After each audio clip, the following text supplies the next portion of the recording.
ማህበረሰቡ ጉዳዩን በጣም ያዘው ማህበረሰቡ ተወሰደ ከዛ በማህበረሰቡ እዛ አካባቢ ላይ ተጽዕኖ የሚፈጥሩ ሰዎች ብቅ አሉ አሁን ቤተክርስቲያን እነሱን ሰዎች ካልተጠቀምኩ አለች አሁን እዚህ ጋር ነው ችግር የሚፈጠረው በቃ ገዳማት በዛ መልኩ ራስን የሚሸጥበት ፕላትፎርም ራሱን እየሸጠ ሰው ገንዘብ የሚያገኝበትን ፕላትፎርም እዛ ላይ ወጥቶ ራሱን የሚሸጥ ሰው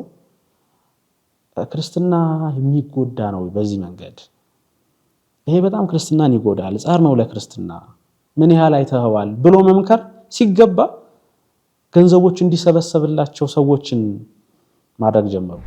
ምመኑ ሙያ ያለኝና እኔም ሙያዬ እዚህ መከበር አለበት ብሎ ሲመጣ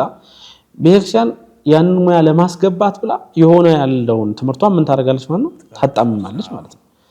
ስለዚህ ቤተክርስቲያንን ወደ ሆነ ነገር ዝቅ ያደርግናት እየቀነስናት እንመጣለን ስለዚህ ይሄ እንዳይሆን የመጀመሪያው ነገር አንደኛ የመጀመሪያው በጣም መሰረታዊ ጉዳይ ቤተክርስቲያን